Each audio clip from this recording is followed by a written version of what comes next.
Welcome to HRMS training on updation of pay entitlement. इस training video को हम 3 भाग में कवर करेंगे।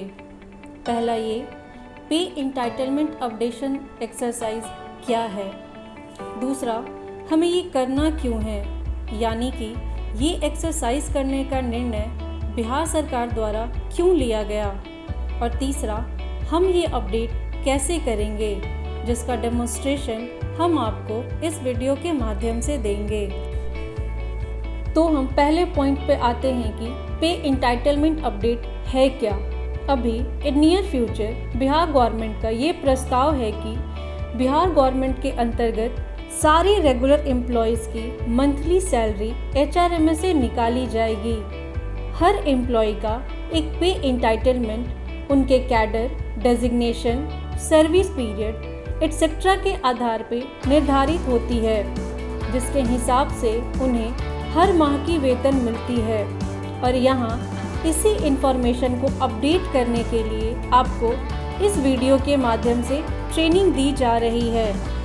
अब दूसरे पॉइंट पे कि ये एक्सरसाइज करने का निर्णय बिहार सरकार द्वारा क्यों लिया गया। वैसे HRMS से पे निकलने से पहले हम काफ़ी सारा डेटा CFMS से माइग्रेट करेंगे, जिससे आपको नए सिस्टम में ज़रा भी असहूलियत ना हो।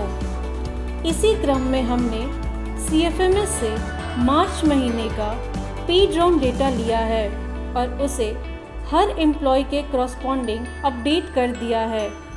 पर हमने डिपार्टमेंट के साथ बैठ के जब इसका एनालिसिस किया तो पाया कि एम्प्लॉयज़ की सैलरी उनके निर्धारित पे यानी करेंट पे इंटाइटलमेंट से मेल नहीं खाती है, जिसके 2 वजह हो सकते हैं।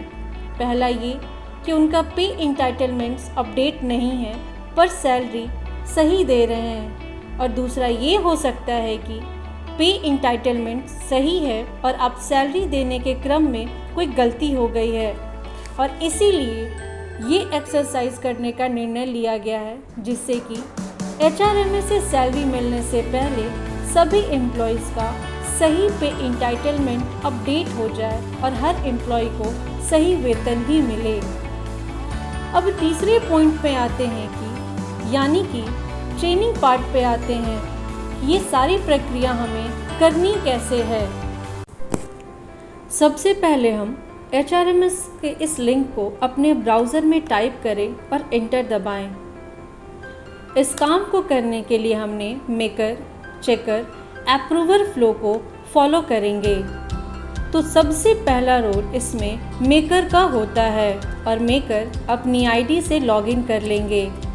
ये प्रक्रिया अब तक सारे लोगों को क्लियर होगी, क्योंकि आप सभी लोग डेटा एंट्री में लॉगिन कर चुके होंगे। उसके बाद आप पेरोल जनरेशन मेकर का रोल सेलेक्ट कर लेंगे। आपको ये स्क्रीन पर दिखने लगेगा।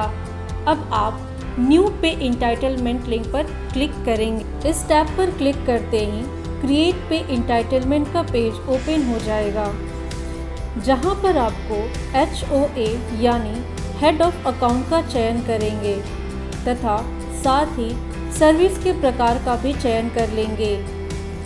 अगले कॉलम में इस पे एग्जिस्ट के ड्रॉप डाउन से उचित ऑप्शन का चुनाव कर लेंगे।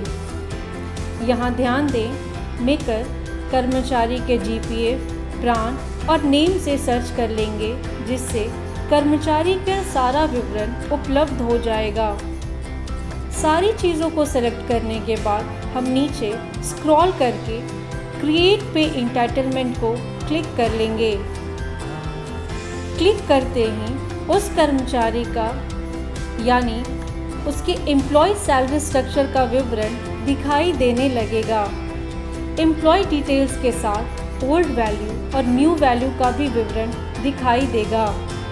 New value, pay commission, pay level, basic pay, grade pay, government quarter occupied, tier, CTA allowance applicable, CT entitlement, GPF PRAN, NPS of disabled, medical stop, इन सभी में अगर कोई भी बदलाव है तो यहाँ बदलाव किया जा सकता है। यहाँ ध्यान दें, इफ़ेक्टिव डेट वह रहेगा जिस महीने का बिल बनाना है उस महीने से 1 महीने पहले का। अगर ओल्ड वैल्यू और न्यू वैल्यू में अंतर है तो आपको उसका डॉक्यूमेंट्स अपलोड करना होगा, जैसे कि एम्प्लॉय का लेवल चेंज हुआ है इंक्रीमेंट के कारण या पे फिक्सेशन, तो उसके ऑर्डर का डॉक्यूमेंट्स अपलोड करना होगा। अगले चरण में सेव बटन पर क्लिक करके लास्ट चेंज को सेव कर लेंगे। अर्निंग में आपको ओल्ड वैल्यू और न्यू वैल्यू दिखने को मिलेगा। अगले चरण में एडिट बटन पर क्लिक करके अगर कुछ अर्निंग अपडेट करना है तो एडिट ऑप्शन को दिया गया है। Earning basic pay, band pay, grade pay, house rent allowance, dearness allowance, special pay, medical allowance, other allowance, city transport allowance. Deduction में ओल्ड वैल्यू देखने को मिलेगा। अगले चरण में एडिट बटन पर क्लिक करके अगर कुछ डिडक्शन अपडेट करना है तो एडिट ऑप्शन को दिया गया है। अब आप इस पे इंटाइटलमेंट के बेसिस पे एम्प्लॉय को अप्रैल मंथ की सैलरी दे पाएंगे।